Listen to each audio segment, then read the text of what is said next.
Sin duda es el tema que concita los debates, las discusiones y las conversaciones en la calle y en el ámbito académico, y por eso hemos invitado a dos personas que bien conocen estas realidades. Uno de ellos es Víctor de Currea Lugo, profesor de varias universidades y experto en el conflicto árabe-israelí. Gracias por estar con nosotros, Víctor. Buenas tardes.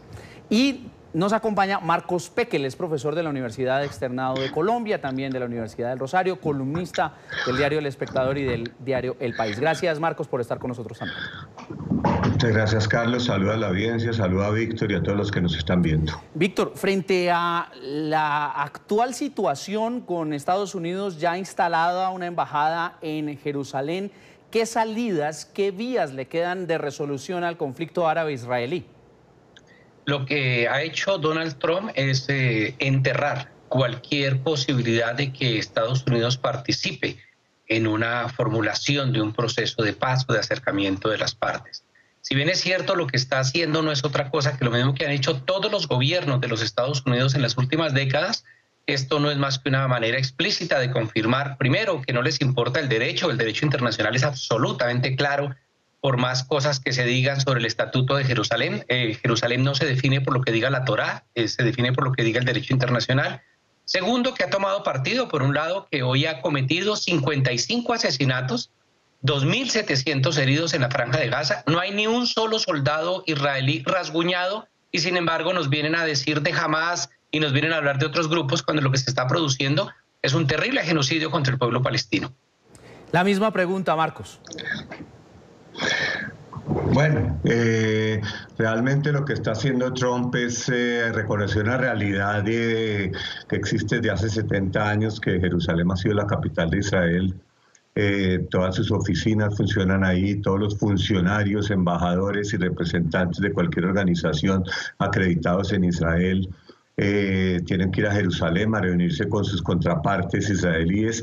Y lo que Trump está haciendo es reconociendo una realidad de que Jerusalén es la capital de Israel, pero el mismo Trump ha dicho que las fronteras definitivas de Jerusalén deben ser parte de una negociación, cuando se dé una negociación entre Israel y los palestinos, y esa negociación pues obviamente no se puede dar mientras los palestinos están profundamente divididos, mientras los palestinos incitan a la violencia, mientras Hamas es una organización que no reconoce a Israel, que no reconoce procesos de paz, controla Gaza, y Fatah controla Cisjordania. Por lo tanto, en el momento en que una negociación se dé, se negociarán las fronteras definitivas, y entre el caso de Jerusalén, que en el pasado Israel ya había reconocido que Jerusalén podía ser la capital de un Estado palestino, como dice el año 2000, se negociarán en el caso de un acuerdo final. Por lo tanto, lo que Trump está haciendo hoy es poniendo a la realidad en el terreno, creando una nueva realidad en la cual Jerusalén es la capital de Israel, eso no tiene negociación, y que hay partes de Jerusalén, la parte árabe de Jerusalén, que podría, en caso de un acuerdo de paz,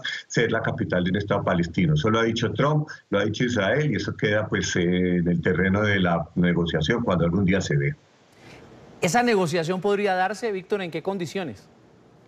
Hay más de 60 propuestas de negociación, y si cualquiera tiene la actitud académica de mirar con cuidado las negociaciones, están basadas en dos reglas.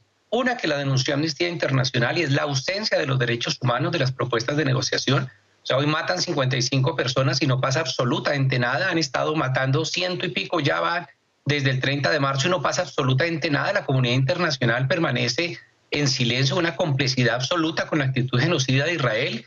Entonces, la pregunta es si los derechos humanos tienen lugar en medio de un proceso de negociación. Y la segunda es que si ustedes revisan cosas como el Roadmap to Peace del 2002 o Geneva Accord del 2003, se van a dar cuenta que hay una constante, que es imponerle a los ocupados, porque allí no es un territorio en disputa, es una vulgar ocupación, y así lo dice el derecho internacional. No nos digamos mentiras.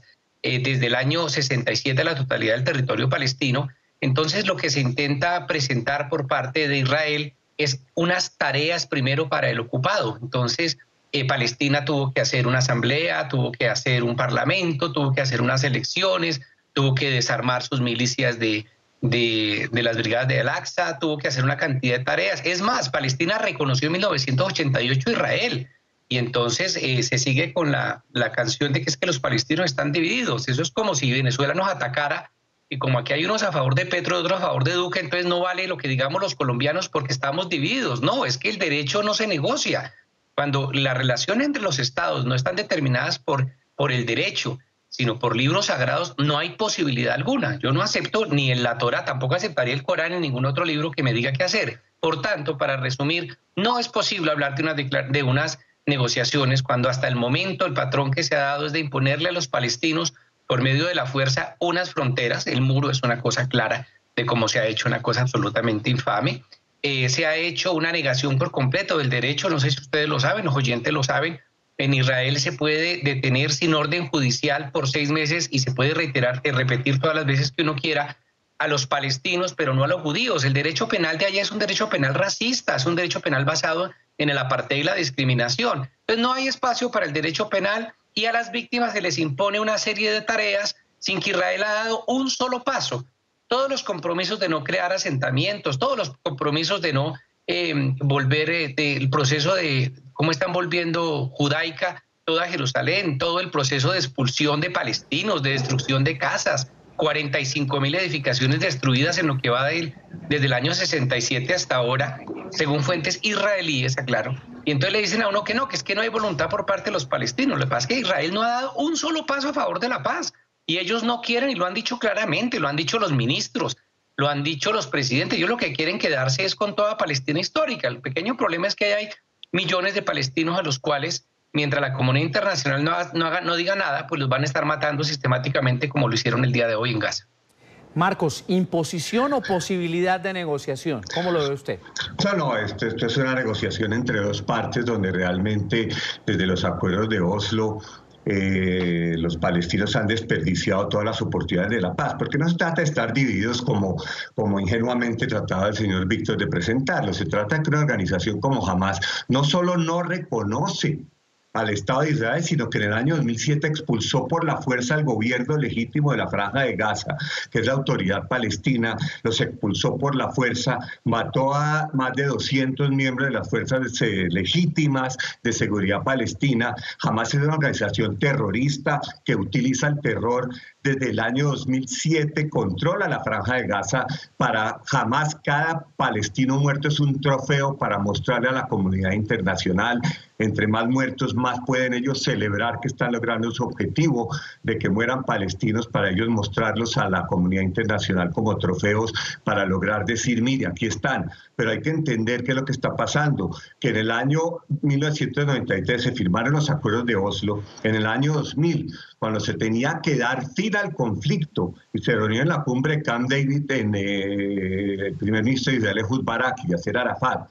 En ese momento el gobierno de Israel, encabezado por Ehud Barak, aceptó los parámetros del presidente Bill Clinton de que se creara un Estado palestino independiente sobre la totalidad del territorio de Gaza y Cisjordania, con unos pequeños intercambios territoriales, que Jerusalén fuera la capital de los dos estados y que hubiera un acuerdo sobre el tema de refugiados. El señor Arafat dijo que no. El señor Arafat volvió a Ramallah, liberó a los líderes de Hamas de las cárceles que él mismo los había puesto porque tenían como intención acabar con el acuerdo de paz. Y el año 2000 al 2004, centenares de militantes de Hamas, suicidas, adolescentes adoctrinados, entraron a Israel a asesinar civiles simplemente con el objetivo de acabar con los acuerdos de paz. Hay que entender muy bien qué es lo que estamos viendo, hay que entender muy bien quién es Hamas, hay que entender muy bien cuál es la situación actual de Gaza, que el carcelero de Gaza es una organización terrorista, Hamas, islamista, que tiene como objetivo no solo la destrucción de Israel, sino la destrucción de su propia sociedad, y es lo que ha logrado. Y eso ha sido el gran impedimento para una negociación de paz, porque los parámetros ya están. Es que existe un Estado palestino independiente, pero Hamas no acepta eso. Hamas no acepta un Estado palestino independiente al lado de Israel. Hamas acepta un Estado independiente en vez de Israel, es decir, sobre el cadáver de Israel. Y eso definitivamente no va a pasar. Otro de los aspectos es la forma en la cual Estados Unidos está moviéndose frente a la geopolítica internacional. Por un lado, generando diálogo y apertura en la península de Corea, y por el otro lado cerrando opciones con Irán y marcando lo que hemos visto en la jornada de hoy con la instalación de la embajada estadounidense en Jerusalén. Víctor, ¿cómo entender el manejo de la política internacional de Trump? El manejo de la política internacional de Trump para Oriente Medio no se decide en Washington, se decide en Tel Aviv. Lo que Tel Aviv y el lobby sionista diga es lo que se hace. Aquí en Colombia tenemos algo similar. La política exterior colombiana sobre Oriente Medio la deciden en la Embajada de Israel aquí en Bogotá y lo que se diga en Tel Aviv. Miremos los acuerdos internacionales, el Tratado de Libre Comercio y otra cantidad de cosas. Yo quiero, sin embargo, aclarar una cosa de lo que se dijo anteriormente, y es ¿cuántos de los asesinatos de hoy fue cometidos por Hamas? Ninguno de ellos. ¿Cuántos soldados israelíes murieron hoy? Ninguno. Pero la cantaleta que se usa es de echar la culpa a Hamas como si reducir el país de Colombia a las FARC fuera una forma correcta de analizar la realidad. Yo creo que aquí lo que podemos plantear son cosas concretas. ¿Hay una ocupación? Sí. Segundo, una cosa son los debates políticos sobre cómo se dieron las negociaciones, donde ha habido una parte muy infame por parte de Israel, y otra cosa es qué tiene que ver eso con el asesinato de 55 civiles. Es que no podemos seguir contestando a cada crimen de guerra, a cada atrocidad, con un discurso histórico que a veces se van hasta la Torá y se van hasta hace 5.000 años para justificar. Mire usted, hace pocos meses, hace un par de años, unos jóvenes israelíes, amparados por el gobierno de Israel, armados por el gobierno de Israel, quemaron vivos a un niño de 1 año y medio. ¿Qué pasó? Absolutamente nada. Cuando mataron una cantidad de palestinos en la ciudad de Hebrón, que estaban rezando, ¿qué hizo la comunidad israelí y la comunidad sionista? Les construyó una estatua al asesino. Eso se está yendo todos los días. Yo invito a los oyentes, para que no crean, porque cada vez que uno dice esto, entonces que uno quiere arrojar a Israel al mar, a que visiten la página web Break the Silence, Rompiendo el Silencio, donde militares israelíes reconocen que no son casos aislados, sino que hay una orden sistemática de matar niños, hay una orden sistemática de destruir casas, hay una orden sistemática de matar palestinos. Ahí está dicho por los propios autoridades y por los propios militares, pues si creen que es invento de uno. O los invito a que vean en la página web del Comité Israelí contra la Demolición de Casas, de cómo el gobierno israelí de manera sistemática está derrumbando casas por miles con orden judicial. Entonces estamos frente a una infamia jurídica y eso no se resuelve sobre lo que pasó en el 2000 o que si en Camp David pasó o no pasó. Eso no tiene ninguna justificación con lo que pasa hoy. Y además, el problema grave está en que el mundo va muy mal porque hay un señor errático que se llama Donald Trump, que el único que vota a favor de él en las asambleas de Naciones Unidas es Israel, curiosamente. Es un tipo que ha intentado incendiar Irán, que es un tipo que intenta incendiar las relaciones con Corea del Norte, un tipo que ha intentado incendiar Siria, intenta incendiar todo lo que se le aparece. Eso es Donald Trump y por sus aliados los conoceré. Fíjese que curiosamente el principal aliado y el único de Donald Trump es Arabia Saudita y Israel, ¿no? Fundamentalmente Israel, donde se decide la política exterior tanto de los Estados Unidos como de Colombia. Y Marcos, de la misma manera, la misma pregunta, ¿cómo entender la dinámica de la política exterior de los Estados Unidos abierto al diálogo con Corea del Norte, generando lo que hemos visto en las últimas horas en Oriente Medio y cerrando el acuerdo nuclear con Irán? Desafía la inteligencia de cualquier persona pensar que la política exterior de Estados Unidos no se define en Estados Unidos, siendo Estados Unidos la gran potencia que es, teniendo la historia, teniendo el poder que tiene, que su política exterior va a ser definida en un lugar distinto a Washington, que es donde se ha hecho siempre. Yo creo que eso desafía realmente la inteligencia. El hecho de que Estados Unidos en algún momento encuentre una alianza con Israel importante para sus intereses, pues muy bien. También ha encontrado alianza para sus intereses con una cantidad de países, incluido Colombia, y decir que la política exterior de Colombia la define Israel también desafía la inteligencia. Es un insulto aquí a todos los colombianos pensar que nuestra política exterior se define fuera de las paredes de la Cancillería.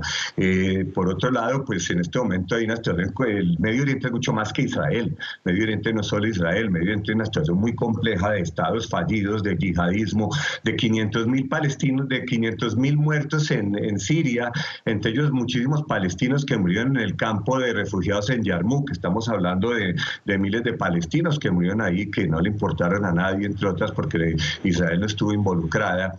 Por lo tanto, en este momento hay una confusión de interés entre la política de Trump y Israel, pues tiene que ver con la geopolítica que se está moviendo en la región, donde hay un país como Irán que ha intervenido con el genocida Assad en Siria, que en este momento también lleva a cabo una guerra en Yemen contra Arabia Saudita y que ha buscado realmente crecer su influencia en la región y en ese sentido hay que ver lo que se está moviendo en la geopolítica de la región. Por otro lado, pues el tema de Corea del Norte es distinto. El tema de Corea del Norte, Estados Unidos vio la posibilidad de llegar a una negociación después de una serie de enfrentamientos que no pasaron de trinos con el presidente de Corea del Norte y hoy en día se abrió una opción de negociar, pues negoció. Pensar que Trump, los únicos que apoyan a Trump son Israel y Arabia Saudita, también desafían la inteligencia. Trump es un presidente que ha llegado con ha roto paradigmas. Uno de ellos es cumplir con sus promesas de campaña. Lo ha hecho y algunos lo apoyan, otros no lo apoyan. Esa es la política exterior que está manejando en este momento en Estados Unidos. Y una vez más, el derecho internacional no es monopolio de los que gritan acá o de los que acusan. El derecho internacional existe y tiene ciertos parámetros y tiene ciertos países que los cumplen, pero hablar de que el derecho internacional siempre está contra Israel, eso también es una falacia. Por lo tanto, hay que entender lo que está ocurriendo en la región. Y sí, la historia es importante. Sí, es importante lo que pasó en el 2000. Sí, es importante lo que ha pasado en todo este tiempo. Sí, es importante que jamás expulsó a la autoridad palestina. Sí, es importante saber que jamás es una organización terrorista. Sí, es importante saber que jamás utiliza a sus civiles como trofeos de guerra. Eso es muy importante, eso no podemos obviarlo. No podemos dejar de lado que eso es lo que ocurre y eso es lo que está ocurriendo en Gaza en este momento. A Marcos Peque, el profesor de la Universidad Externado de Colombia y de la Universidad del Rosario, además columnista, gracias por acompañarnos en la tarde de NTN 24. Ha sido un gusto y muchas gracias a ustedes. Y a Víctor Currea de Lugo, también profesor de varias universidades, experto en el conflicto árabe-israelí, gracias por estar con nosotros y estaremos, por supuesto, muy atentos a lo que va a ocurrir allí. Gracias y buena tarde.